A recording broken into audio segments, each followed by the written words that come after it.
Welcome to Britain's favourite Sunday sermon. I think we, the British people, actually deserve to know the truth. It's not just killings, of course, is it? Other violent crimes, knife crime by asylum seekers. How often, how many occurrences are there? We don't know, but we should know.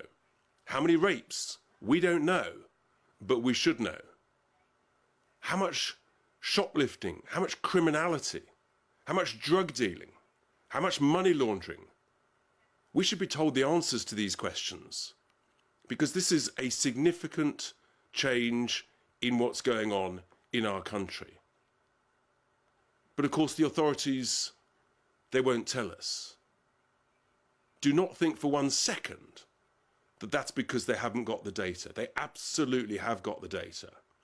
So you ask yourself, why won't they tell us? And I think we know the answer. And that is because if they told the truth, it would be a very, very inconvenient truth. And the British people would be absolutely furious. I think we deserve to know. I think this is seriously, seriously important. What are the consequences to our safety of this huge surge in illegal migrants coming across the channel, coming across in lorries, and the size of the backlog? 15 years ago, people were assessed and an appeal dealt with within 2 to 3 weeks. And then, if it wasn't accepted, people were deported. Now people are waiting 18 months, 2 years. And the scale of the illegal working that is going on, it's something I'm going to talk about in more detail in a few weeks. But the scale of illegality, I've talked about those crimes there, but the drug dealing, the money laundering, the barbers' shops, the candy shops, the car washes, up and down the country. Everybody knows, no one dares talk about it. The local authorities know, they don't dare talk about it. The police know, they don't dare talk about it. I think we've got to talk about it. I think it's really serious. The consequences are profound for everybody. What's the answer? I'll tell you what the answer is. Do what we know works. Do what Australia did. 10 years ago, they declared a national security emergency. And actually, we're entitled to do the same. Yes, under Article 9 of the UN 51 Convention, we can declare a national security threat. And I believe these circumstances absolutely warrant it. Oh, by the way, under Article 2 of that same UN 51 Convention, all refugees, all asylum seekers have to comply with the rules and regulations of our country. And because of this huge level of illegality, they're all in breach. And that means actually many of their applications could be immediately rejected and then returned. Article 2, UN 51 Convention. You have to comply with our laws and regulations. It wouldn't surprise me if at least 50% of the 175,000 backlog are actually illegal working.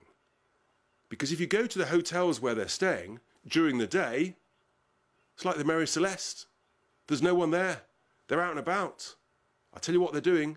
They're working illegally.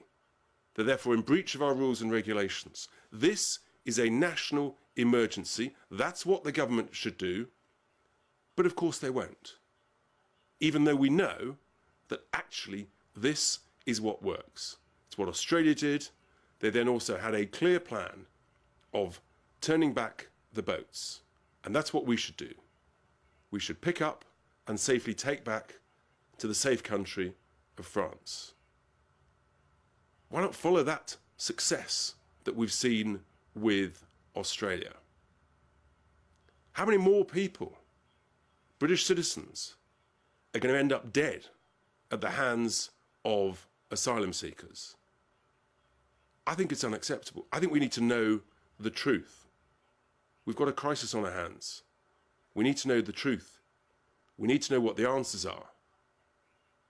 We need to declare a national emergency, and we need to stop the boats.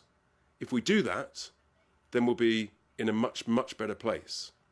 What's required, of course, is bold, courageous leadership. The first thing you've got to do is talk about it. I'm talking about it. No one else is coming up with the truth about this situation. No one else is talking about the only thing we know that actually will stop the boats. But I will, because I know what works. It's time for change. It's time to stop the boats.